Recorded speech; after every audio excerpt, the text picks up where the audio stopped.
Baik, terima kasih atas waktu dan kesempatan yang telah diberikan kepada kami untuk mempresentasikan hasil diskusi kami tentang Kitab Zakaria.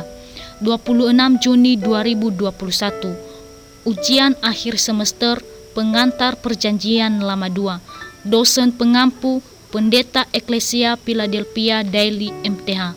Oleh penyaji pertama Devi Permatasari Nduru dan penyaji kedua Selviani Telombenua.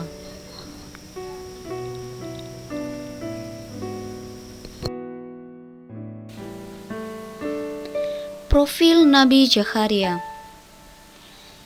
Istilah Zakaria dalam bahasa Ibrani adalah Zekaria, yang artinya Yahweh mengingat.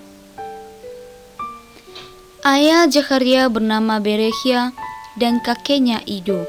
Hal ini menunjukkan bahwa ia berasal dari suku Lewi dalam Zakaria pasal 1 ayat 1.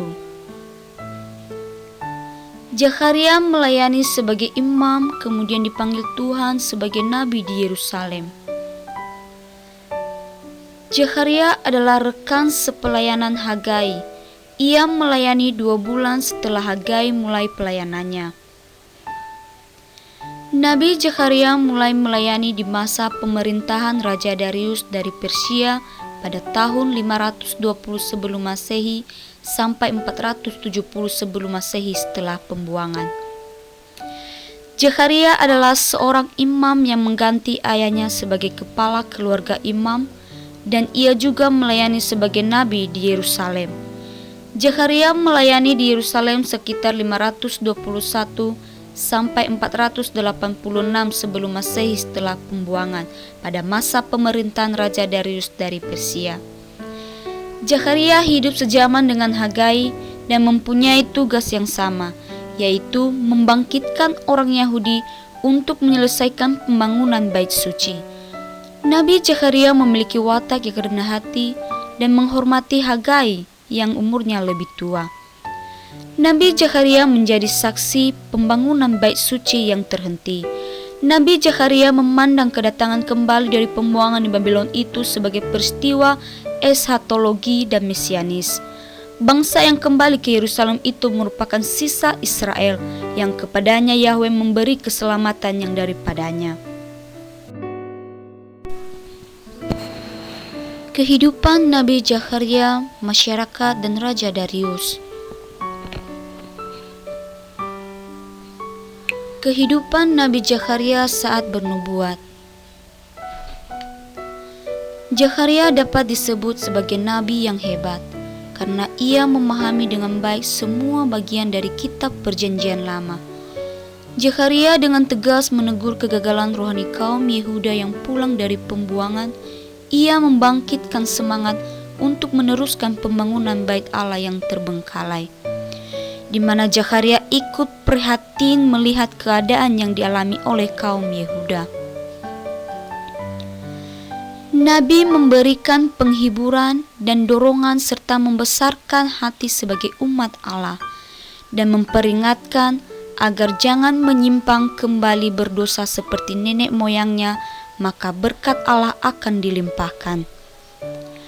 Di sini Zakaria menasihati mereka untuk meninggalkan tradisi-tradisi atau kebiasaan nenek moyang mereka dulu yang masih menyembah berhala, karena perbuatan tersebut sangat menyimpang di hadapan Tuhan.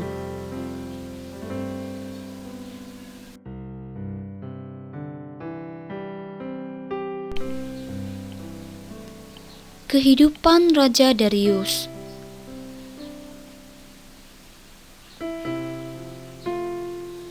Raja Darius memerintah di Persia pada tahun 521 sampai 486 sebelum Masehi.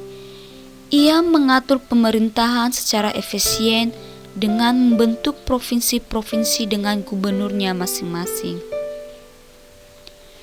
Selama pemerintahan Raja Darius, Bait Allah di Yerusalem dibangun kembali dalam Ezra pasal 3 sampai 6. Saat Raja Darius memerintah di Persia, Persia menjadi wilayah yang paling luas.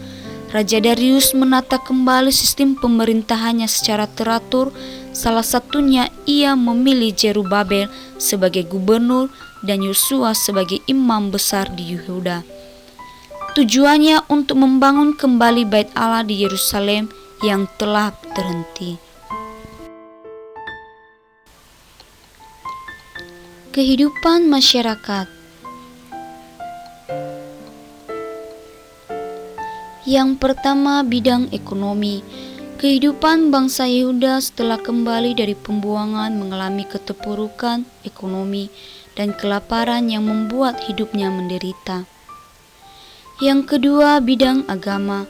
Bangsa Yehuda melakukan penyembahan berhala dan nubuat-nubuat palsu dalam Zakharia pasal 13 ayat 2-6. Yang ketiga, bidang sosial. Orang Yehuda begitu patah semangat, apatis, dan umumnya depresi. Meskipun kaum Yehuda telah pulang dari Babilonia, hampir tidak menunjukkan adanya program pemulihan perjanjian yang telah dijanjikan Yahweh kepada Yerusalem. Sifat mementingkan diri sendiri melumpuhkan semangat gotong royong dalam masyarakat, dan suasana umum dari periode ini ditandai kemurungan dan kesuraman.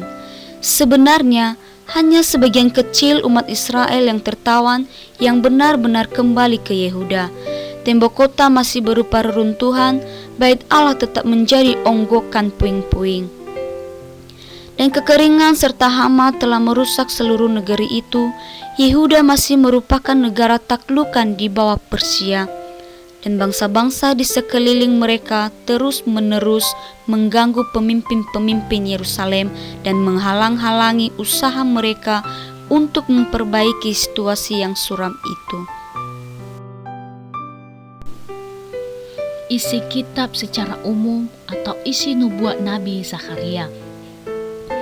Yang pertama, bait suci sedang dibangun dengan menyampaikan 8 penglihatan, juga tentang ibadah puasa yang baik dan keselamatan bagi Israel. Kita bisa melihat dalam Zakharia pasal 1 sampai pasal 8. Yang kedua, nubuat-nubuat sesudah bait suci dibangun mengenai hukuman atas bangsa-bangsa di sekitar Israel, kedatangan Raja Mesias dan pemulihan kembali Israel, 2 macam gembala, pembebasan dan pembaharuan Yerusalem, dan Tuhan menjadi Raja di Yerusalem.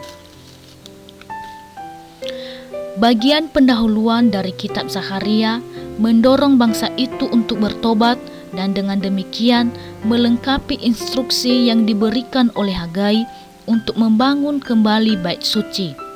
Pembangunan fisik kota Yerusalem dan bait suci harus disertai dengan pembaharuan rohani yang cocok.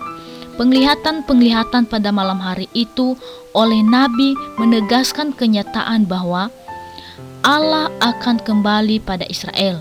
Penglihatan-penglihatan itu secara hidup memberi garis besar rencana Allah untuk mendatangkan damai sejahtera bagi Israel, pembalasan kepada bangsa-bangsa yang sudah menyerahkan mereka, pemugaran kota Yerusalem, kepemimpinan yang ditetapkan oleh Allah, penyingkiran segala kejahatan dari antara umat Allah, dan penetapan perjanjian kebenaran di Sion, di mana penglihatan-penglihatan tersebut sebagai berikut. Yang pertama, penglihatan simbolis, yaitu seorang yang berdiri di antara pohon-pohon murad, menggambarkan perhatian Allah kepada Israel. Walaupun seluruh bumi itu tenang dan aman, dan bangsa-bangsa merasa dirinya aman, tetapi setelah 70 tahun dalam pembuangan, bangsa Yahudi tetap dianiaya. Meskipun demikian, Allah tidak melupakan umatnya dan akan menghiburkan Sion dan akan memilih Yerusalem pula.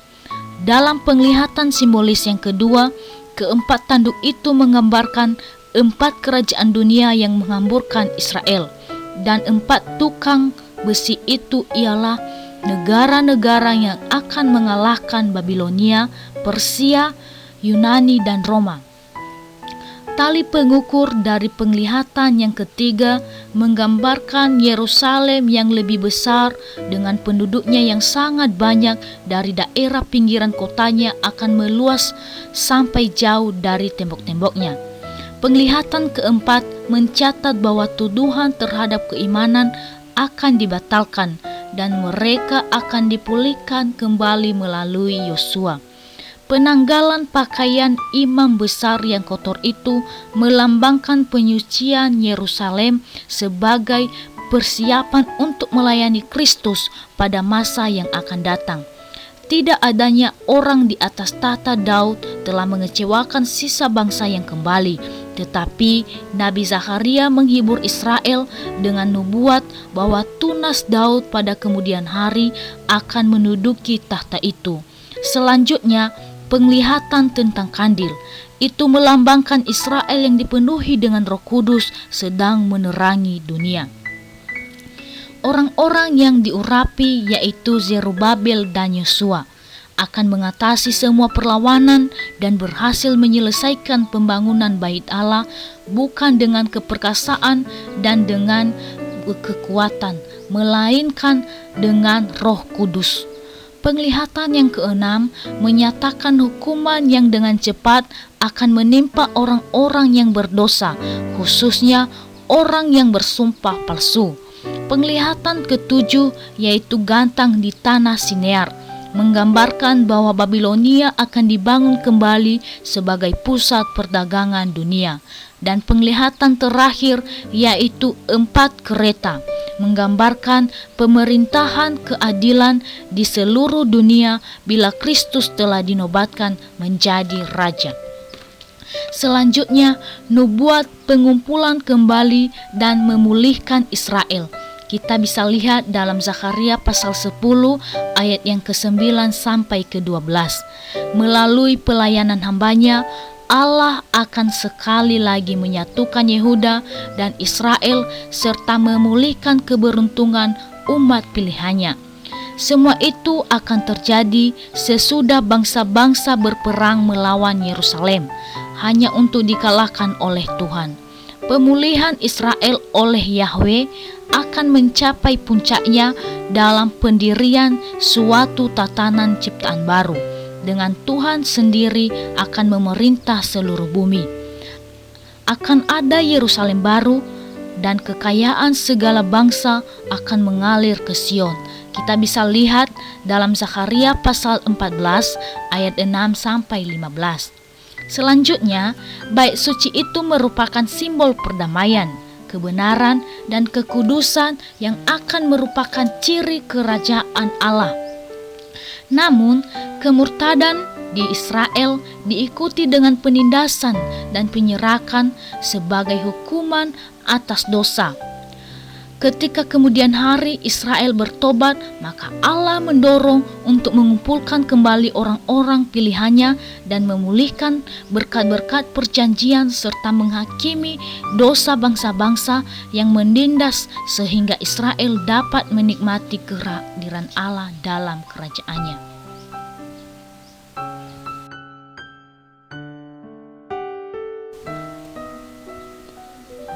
Manfaat teologi dalam mempelajari kitab Zakharia. Yang pertama, hanya ketaatan pada suara Tuhan yang akan mendatangkan berkat, kemakmuran, dan kebenaran dari zaman Mesias yang sudah lama dinanti-nantikan. Kita bisa melihat dalam Zakharia pasal 1 ayat 2 sampai 6. Yang kedua, kitab ini menekankan pentingnya ibadah kepada Allah di tempat yang baik.